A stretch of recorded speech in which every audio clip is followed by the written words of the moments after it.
Hello friend, welcome in Pharmapedia classes. आज हम अपने फार्माकोलॉजी का लेक्चर नंबर 29 पढ़ेंगे। टॉपिक का नाम है जनरल एनास्थेटिक। इससे पहले हमने जो 28 नंबर का लेक्चर पढ़ा था वो था लोकल एनास्थेटिक। तो आज हम जनरल एनास्थेटिक कंप्लीट करेंगे। इससे पहले अपना जो लेक्चर था लोकल एनास्थेटिक, वहाँ पे मैंने आपको बताया था कि एनास्थेटिक ड्रग किसको बोलते हैं। तो एनास्थेटिक ऐसे एजेंट्स रहते हैं जो अपने बॉडी के सेंसेशन को ब्लॉक कर लेते हैं, जिससे अपने को पेन जो होता है ड्यूरिंग सर्जरी वो हमें महसूस ना हो। तो इसीलिए हम एनास्थेटिक देते हैं बिफोर सर्जरी। तो लोकल एनास्थेटिक में मैंने आपको बताया था, लोकल एनास्थेटिक वो ड्रग होती है जो पर्टिकुलर किसी लोकल एरिया पे ही सेंसेशन ब्लॉक करती है। पर जो जनरल एनास्थेटिक रहती है ये अपनी पूरी बॉडी के ही सेंसेशन को क्या कर लेती है, ब्लॉक कर लेती है। इसीलिए हम इसको बोलते हैं general anaesthetic. General anaesthetic mostly जो लार्ज सर्जरी रहती है, बड़ी सर्जरी, उसमें इन ड्रग को यूज़ किया जाता है। और मैंने आपको लोकल एनास्थेटिक में बताया था कि जो सेंसेशन ब्लॉक हो जाता है वो क्या रहता है, वो रिवर्सिबल होता है। इसी तरह जो जनरल एनास्थेटिक रहते हैं इसमें भी सेंसेशन जो रुक जाते हैं वो भी रिवर्सिबल होते हैं। लोकल एनास्थेटिक में कॉन्शियसनेस क्या होती है, वो लॉस नहीं होती, बट यहाँ पे कॉन्शियसनेस क्या हो जाती है, लॉस हो जाती है। मतलब जो पेशेंट रहता है वो क्या हो जाता है, अनकॉन्शियस हो जाता है कुछ टाइम के लिए। उसके सराउंडिंग क्या चल रहा है उसे कुछ पता नहीं रहता। तो इसकी सिंपल डेफिनेशन है कि drug reversible loss consciousness use in surgery, उन सारे ड्रग को हम क्या बोलते हैं, जनरल एनास्थेटिक। अब जनरल एनास्थेटिक ड्रग का क्लासिफिकेशन देखेंगे तो इसके अंदर जनरली दो टाइप से हमने क्लासीफाई किया गया है इसके क्लासिफिकेशन को। फर्स्ट है इनहेल करने वाली जो ड्रग, दूसरा है इंट्रावेनस देने वाली सारी ड्रग। तो इनहेल करने वाली में दो ड्रग आती है, गैसियस नेचर की रहती है जिसके अंदर रहता है नाइट्रस ऑक्साइड रहता है जिसको हम लाफिंग गैस बोलते हैं, और जो वोलेटाइल लिक्विड रहते हैं इनहेल करने वाले उसमें हेलोथेन रहते हैं। ये दोनों ही ड्रग इंपॉर्टेंट है, दोनों के बारे में एग्जाम में क्वेश्चन पूछा गया है। इसके बाद हम इंट्रावेनस में देखेंगे तो इसके अंदर बहुत सारी ड्रग आती है जिसमें थायोपेंटल है जो हमने बारबिटूरेट में ऑलरेडी पढ़ चुके हैं, कीटामाइन है इसके बारे में आज हम पढ़ेंगे, इटोमाइड है, प्रोपोफोल है, फेंटेनाइल जो हमने अपोइड में पढ़ा था, और मिडाजोलम जो बेंजोडाइजिपिन क्लास की ड्रग है। और भी बहुत सारी ड्रग है बेंजोडाइजिपिन और जो अपने बारबिटूरेट है वो भी यूज़ की जाती है लोकल जनरल एनास्थेटिक के अंदर। तो एक एक करके हम सारी ड्रग के बारे में अब पढ़ेंगे। अपनी जो पहली जनरल एनास्थेटिक की ड्रग है वो है नाइट्रस ऑक्साइड। तो इसका सबसे पहले हमें फॉर्मूला ही याद रखना है क्योंकि एक बार एग्ज़ाम में क्वेश्चन आया था, वहाँ पे N2O भी ऑप्शन में था, NO2 भी ऑप्शन में था, इसके सिवा NS2 ऐसे भी ऑप्शन में था। तो कन्फ्यूजन हो जाता है एग्ज़ाम में। तो आपको याद रखना है N2O, इसका जो फॉर्मूला है वो ये रहता है। इसी को हम लाफिंग गैस बोलते हैं, जो बहुत सारी मूवी में आपने देखा होगा, हाउसफुल में ये गैस रिलीज हो जाती है और ये लॉस, मतलब इसकी वजह से क्या हो जाता है, इंसान की लाफिंग एक्टिविटी बढ़ जाती है। और अभी 2-3 दिन पहले एक मैंने न्यूज़ में देखा था, एक कॉमेडियन था, उसने भी इस गैस का रिलीज़ किया था अपने शो के अंदर ताकि लोग ज़्यादा हंसे। तो इसको लाफिंग गैस बोलते हैं। एग्जाम में कई बार सिंपल क्वेश्चन भी आता है। ये नॉन इन्फ्लामेबल रहती है, इससे आग वगैरह नहीं लगती है, और ये यूज होती है ऑक्सीजन के साथ। इसका कॉम्बिनेशन ऑक्सीजन के साथ लिया जाता है। अलग अलग परसेंटेज में ऑक्सीजन मिक्स की जाती है इसके साथ। अगर हम 50% ऑक्सीजन और 50% नाइट्रस ऑक्साइड का मिक्सर बनाते हैं, 50-50%, तो उस चीज़ को क्या बोलते हैं, तो उसको हम बोलते हैं इंटोनॉक्स बोलते हैं, ENTONOX। तो ये अपने एग्ज़ाम में तो क्वेश्चन नहीं आएगा, ये ज़्यादातर जो मेडिकल के बड़े एग्ज़ाम रहते हैं डॉक्टर वाले, उन्हीं में आता है, MBBS वाले एग्ज़ाम में। कई बार एग्ज़ाम में क्वेश्चन आता है कि जो नाइट्रस ऑक्साइड गैस है उसको कौन से कंटेनर के अंदर स्टोर किया जाता है। तो कई बार एग्ज़ाम में इतने सिंपल क्वेश्चन आते हैं बट हमें पढ़ा हुआ नहीं होता, इस वजह से हमसे वो क्वेश्चंस नहीं होते हैं। तो अगर आपने हाउसफुल 2 या 3 मूवी देखी होगी, उसके अंदर लाफिंग गैस यूज़ करते हैं हंसाने के लिए, उसमें एक सीन है, तो वहाँ देखोगे तो वहाँ जो ये लाफिंग गैस नाइट्रस ऑक्साइड लेके आते हैं वो ब्लू कलर के कंटेनर के अंदर लेके आते हैं। तो आपको याद रखना है कि जो ब्लू कलर का कंटेनर होता है वो नाइट्रस ऑक्साइड के लिए रहता है। इसके बाद साइक्लोप्रोपेन जो होती है भी लोकल एनास्थेटिक ऐसे यूज़ की जाती है, सॉरी जनरल एनास्थेटिक। तो इसको ऑरेंज कलर के कंटेनर में इसको स्टोर किया जाता है। और सिंपल जो एयर रहती है इसको ग्रे बॉडी शोल्डर कंटेनर के अंदर स्टोर किया जाता है, ये कभी एग्जाम में नहीं पूछेंगे। इसी तरह ऑक्सीजन कौन से कंटेनर में स्टोर की जाती है, ये पूछ सकते हैं क्योंकि आजकल ऑक्सीजन बहुत यूज की जा रही है। तो ऑक्सीजन ब्लैक बॉडी वाला जो इसका कंटेनर रहता है विथ वाइट शोल्डर, उसके ऊपर वाला जो माउथ रहेगा वाइट शोल्डर का रहेगा, तो उसमें ऑक्सीजन स्टोर की जाती है। CO2 ग्रे कंटेनर रहता है CO2, और हीलियम का पूछ सकते हैं, हीलियम का ब्राउन कंटेनर रहता है। तो ये 2-4 कंटेनर है, अलग अलग गैस के लिए यूज किए जाते हैं, तो आपको ये याद करने पड़ेंगे। अब नाइट्रिक ऑक्साइड का मैकेनिज्म ऑफ एक्शन क्या है, तो अभी तक इसका डिस्कवर नहीं हुआ है, बट थोड़ा बहुत कुछ आर्टिकल में ये लिखा रहता है कि ये नाइट्रस ऑक्साइड गैस क्या करती है, जो अपोइड एनाल्जेसिक, जो अपने इंटरनल बॉडी में जो अपोइड रिसेप्टर को स्टिमुलेट करने वाले जो केमिकल्स रहते हैं, एंडोर्फिन वगैरह, ये सब हम अपोइड में पढ़ चुके हैं, उनके रिलीज़ को बढ़ा देती है ये गैस। और इसके बाद ये क्या करती है, गाबा रिसेप्टर को भी स्टिमुलेट करती है। तो ये 2-3 इसके मैकेनिज्म एक्शन है जो एग्ज़ाम में अभी तक नहीं पूछा गया इनके मैकेनिज्म ऑफ एक्शन के ऊपर। सेकंड अपनी जो ड्रग है वो हेलोथेन, ये वोलेटाइल लिक्विड रहता है, तो ये भी इनहेल किया जाता है और ये भी बहुत ज़्यादा फ्रिक्वेंटली यूज होता है एज ए जनरल एनास्थेटिक। तो ये वोलेटाइल लिक्विड है, प्लीजेंट स्मेलिंग है, इसकी स्मेल इसकी अच्छी रहती है। अभी अगर आप इसका स्ट्रक्चर देखोगे तो इसमें क्या रहता है, 2 कार्बन ऐसे रहते हैं और इस कार्बन में क्लोरीन है, हाइड्रोजन भी लगा हुआ है और ब्रोमीन लगा हुआ रहता है। ये जो कार्बन है इसके ऊपर फ्लोरीन लगे हुए हैं 3, इस टाइप के 3 फ्लोरीन लगे हुए हैं। तो ये फ्लोरीन है, इसकी वजह से ये जो हेलोथेन है ये क्या है, फोटो सेंसिटिव है। ये लाइट की प्रेजेंस में क्या होती है, ये जो वोलेटाइल लिक्विड है ये डिग्रेड हो जाता है, तो इसीलिए हम इसको अंबर कलर के बोतल के अंदर स्टोर करते हैं विथ थाइमोल। अभी थाइमोल क्या एज ए प्रिजर्वेटिव इसके साथ यूज़ किया जाता है ताकि ये डिग्रेड ना हो। और इसी तरह इसके साइड इफ़ेक्ट बहुत सारे, हेपेटाइटिस करता है ये हेलोथेन। इसके बाद मैलिग्नेटेड हाइपरथर्मिया ये कोज करता है। इसमें क्या होगा, हाइपरथर्मिया, बॉडी का टेम्परेचर बढ़ जाएगा। जब बॉडी का टेम्परेचर बढ़ जाएगा तो जो भी पेशेंट रहेगा जिसको हेलोथेन देते हैं उसके अंदर सीवरिंग होने लग जाएगी, वो उसमें कपकपी होने लग जाएगी, और ये कार्डियो डिप्रेशन भी है। तो ये इसके साइड इफ़ेक्ट्स हैं। और ये हेलोथेन है, ये क्या करता है, ये मैलिग्नेटेड हाइपरथर्मिया जब होता है इसका साइड इफेक्ट है, तब डॉक्टर उसको ट्रीटमेंट के लिए डेंट्रोलिन देता है। अभी डेंट्रोलिन हमने स्केलेटल मसल रिलैक्सन के अंदर हम पढ़ेंगे, स्केलेटल मसल रिलैक्सन इसके अंदर हम पढ़ेंगे, वहाँ ये डेंट्रोलिन यूज़ की जाती है। तो वो यहाँ पे यूज़ की जाती है मैलिग्नेटेड हाइपरथर्मिया के ट्रीटमेंट में। एग्जाम में क्वेश्चन आ सकता है कि डेंट्रोलिन क्यों दी जाती है हेलोथेन के साथ, तो आपको याद रखना है मैलिग्नेटेड हाइपरथर्मिया को के जो साइड इफ़ेक्ट्स को रोकने के लिए। नेक्स्ट जो अपनी ड्रग है वो है थायोपेंटल या फिर थायोबार्बिटोन भी बोलते हैं। तो ये हमने ऑलरेडी सेडेटिव हिप्नोटिक में बार्बिचुरेट में हमने इस ड्रग के बारे में पढ़ा था। ये क्या है, ये अल्ट्रा शॉर्ट एक्टिंग बार्बिचुरेट है और ये बहुत ही फास्ट एक्शन देती है। वहाँ पे मैंने आपको बताया था जब पेशेंट इसको लेता है तो ये स्पीड से अपने ब्रेन के अंदर डिपॉजिट हो जाती है, क्योंकि ये हाईली लिपिड सोल्यूबल रहती है। तो पहले ब्रेन में जाएगी, फिर ब्रेन से फिर वापस ये कहाँ आ जाएगी, अपने पेरिफेरल में जो एडिपो टिश्यू वहाँ डिपॉजिट हो जाती है, क्योंकि ये लिपिड सोल्यूबल है। तो पहले तो ये एक्शन अपना ब्रेन में देगी एज ए जनरल एनास्थेटिक की, और विद इन कुछ ही टाइम के अंदर ये ड्रग वापस रीडिस्ट्रीब्यूट हो जाती है अपने एडिपो टिश्यू के अंदर। तो वहाँ पे एडिपो टिश्यू में जैसे ये रीडिस्ट्रीब्यूट हो जाएगी, तब होगा क्या कि इसका जो एक्शन जनरल एनास्थेटिक है वो ख़त्म हो जाएगा। तो ये इसीलिए क्या, ये अल्ट्रा शॉर्ट एक्टिंग है।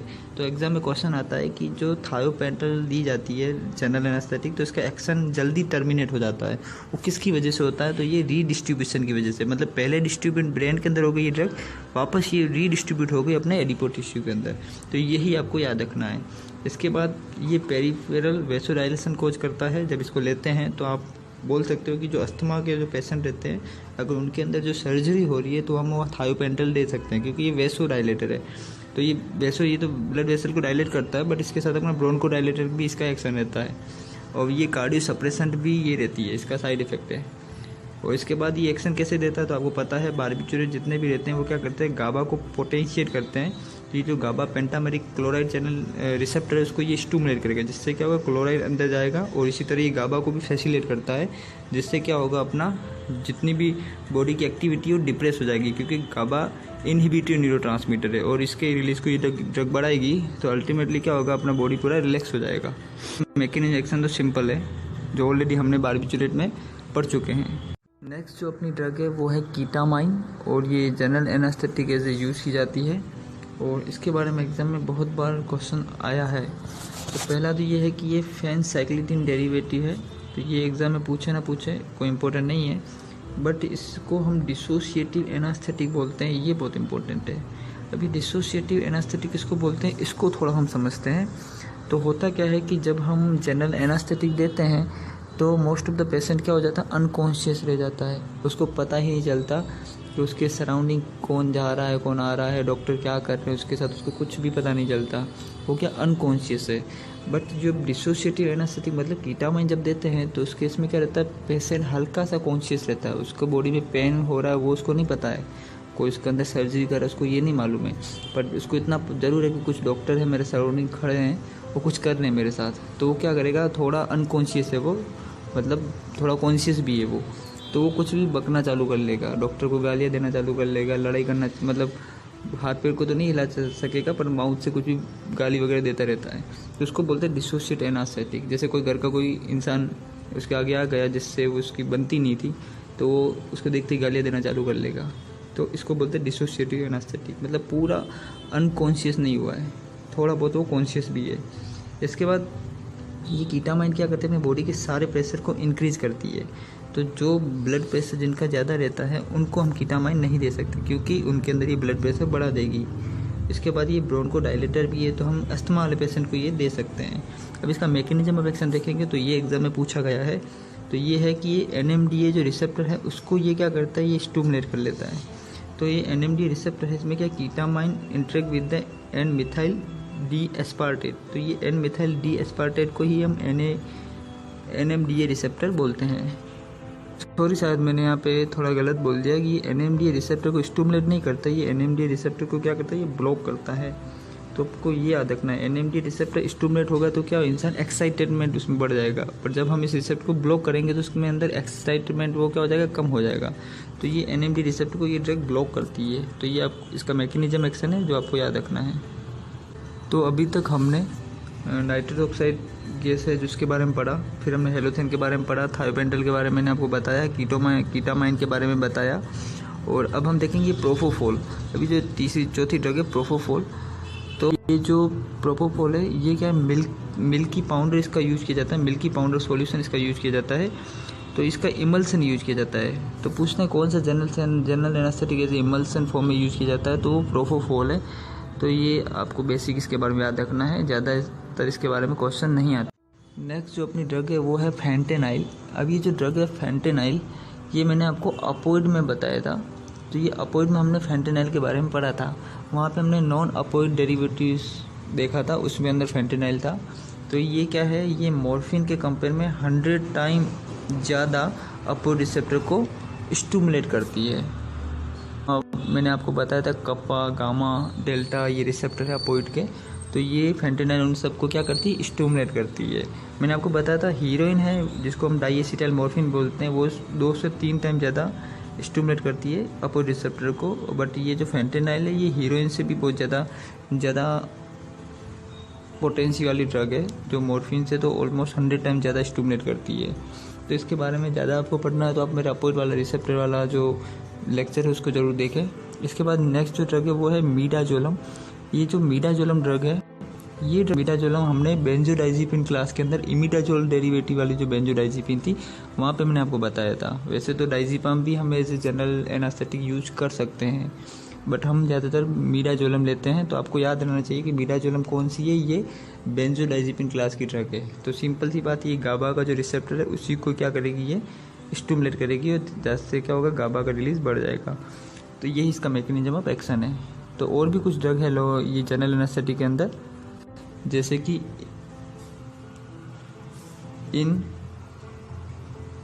फ्लूरेन, तो ये ड्रग भी जनरल एनास्थेटिक के अंदर आती है। एक और ड्रग है जिसका नाम है आइसोफ्लूरेन, तो ये ड्रग आपको नाम याद रहना चाहिए कि जनरल एनास्थेटिक के अंदर आती है। अब हम पढ़ेंगे स्टेज ऑफ एनाल्जेसिया। तो स्टेज ऑफ एनाल्जेसिया का क्या मतलब है कि जब डॉक्टर जनरल एनास्थेटिक देता है तो ऐसा नहीं होता कि जस्ट इंजेक्शन लगाते ही डॉक्टर ऑपरेशन चालू कर लेगा। जनरल एनास्थेटिक देने के बाद कुछ टाइम डॉक्टर लेता है, जब तक पेशेंट पूरी तरह से कॉन्शियसनेस लॉस ना करे तब तक वो ऑपरेशन स्टार्ट नहीं करता। तो डॉक्टर को कैसे पता चलेगा पेशेंट अब अनकॉन्शियस हो गया है, तो वो सब चेक करने के लिए हमने स्टेज ऑफ एनाल्जेसिया क्लासीफाई किया है कि कि किस स्टेज में पेशेंट के अंदर क्या क्या जो एक्टिविटी दिखेगी उसके बेसिस पे हम उसको आइडेंटिफाई करेंगे। जैसे कि स्टेज फर्स्ट, तो स्टेज फर्स्ट में जब पेशेंट को जनरल एनेस्थेटिक देते हैं तो उसके बॉडी के सारे जो पेन होते हैं वो क्या हो जाते हैं, लॉस हो जाते हैं। तो जो नर्स होगी वो क्या करेगी, पेशेंट को पिंच करेगी हल्का सा। अगर पेशेंट के अंदर पेन लॉस नहीं हुआ तो पेशेंट तुरंत रिएक्ट करेगा, तो उससे पता चलता है कि ये पेन इसका लॉस हो गया। तो ये स्टेज फर्स्ट है। अब सेकंड स्टेज कब आती है, जब लॉस ऑफ पेन, जो फर्स्ट स्टेज खत्म हो रही है वहीं से स्टार्ट होगा कि जब loss of pain to unconsciousness. अब पेशेंट क्या हो जाएगा, अनकॉन्शियस हो जाएगा, मतलब वो उसके सराउंडिंग क्या हो रहा है उसको कुछ पता नहीं, जस्ट अनकॉन्शियस हो गया है। और इसी को हम डेलेरियम स्टेज बोलते हैं। ये नाम एग्जाम पूछते हैं। डेलेरियम स्टेज किसको बोलते हैं, तो सेकंड जो स्टेज होती है एनाल्जेसिया की, उसको हम बोलते हैं डेलीरियम। इसके बाद इस स्टेज में क्या होता है कि पेशेंट जैसे अनकॉन्शियस होगा तुरंत उसके बॉडी में रिफ्लेक्स सिस्टम काम करना चालू कर लेगा। जैसे कि आपको पता है जब किसी की सर्जरी होती है तो डॉक्टर उसको बोलता है कि 24 आवर से पहले, सर्जरी से पहले आपको खाना नहीं खाना है, और सर्जरी से पहले आपको मैचुरेशन, डिफिकेशन सब करके आना है। क्योंकि जब ये सेकंड स्टेज आएगी तो पेशेंट के रिफ्लेक्स सिस्टम एक्टिव हो जाएंगे, जिससे क्या होगा, पेशेंट में भी अनकॉन्शियस रहेगा पर उसी टाइम वो वॉमिटिंग कर लेगा। अगर उसने कुछ खाना खाया होगा तो वॉमिटिंग से जो भी उसका खाना है वो गले से बाहर आएगा और मे भी उसके रिस्पिरेटरी ट्रैक में जा सकता है और पेशेंट मर भी सकता है। तो डॉक्टर इसलिए इसको खाना खाने के लिए मना करता है, क्योंकि स्टेज सेकंड के अंदर रिफ्लेक्स सिस्टम एक्टिवेट हो जाते हैं, डिफिकेशन हो जाता है, मैचुरेशन हो जाता है इस स्टेज में। तो इस स्टेज को हम क्या बोलते हैं, डेलीरियम या स्टेज सेकंड बोलते हैं।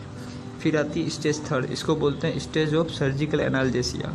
इसके अंदर क्या होता है, पेशेंट पूरा अनकॉन्शियस हो जाता है, उसके रिफ्लेक्स सिस्टम भी डिप्रेस हो जाते हैं, रुक जाते हैं। इस केस में क्या होगा, इस स्टेज के अंदर ही जो डॉक्टर है अपनी सर्जरी करना चालू करेगा। तो क्वेश्चन सिंपल सा आएगा, किस स्टेज के अंदर जो डॉक्टर अपनी सर्जरी करना चालू करता है, तो वो स्टेज थर्ड के अंदर। इसके अंदर हम पेशेंट की ब्लड प्रेशर, उसका रिस्पिरेशन, पल्स रेट, ये कंटिन्यू मॉनिटरिंग करते रहते हैं। इसके बाद जो नेक्स्ट स्टेज है वो है स्टेज 4, जो ज़्यादातर किसी पेशेंट के अंदर ये स्टेज आती भी नहीं है, थर्ड स्टेज तक ही काम हो जाता है। और कई बार क्या होता है कि जनरल एनेस्थेटिक की डोज हाई हो जाती है तो स्टेज 4 में पेशेंट चला जाता है। इसके अंदर क्या होता है, मेंडुलरी पैरालिसिस, जो अपना मेंडुला ऑब्लिगेटा है उसके सारे फंक्शन रुक जाते हैं। तो इसमें क्या होगा, जो पेशेंट का जो रिस्पिरेटरी सिस्टम वो ब्लॉक हो जाएगा और पेशेंट सांस भी नहीं ले पाएगा और मर जाएगा। तो मेंडुलरी पैरालिसिस की वजह से क्या होता है, पेशेंट मर जाता है। तो ज़्यादातर जो सर्जरी फेल होती है उस वजह से होती है, क्योंकि पेशेंट स्टेज 4 में चला जाता है और सर्जरी क्या हो जाती है, फेल हो जाती है। तो जो फैमिली मेम्बर को लगता है कि उसका जो घर का आदमी है ड्यूरिंग ऑपरेशन बीमारी की वजह से मरा है, पर कई बार डॉक्टर की गलती की वजह से भी पेशेंट मर जाता है। तो फाइनली हमने जनरल एनेस्थेटिक के बारे में अच्छे से पढ़ा। हमारे जो बेसिक चीज़ें थी, बेसिक कॉन्सेप्ट थे, वो सारे हमने अच्छे से पढ़े।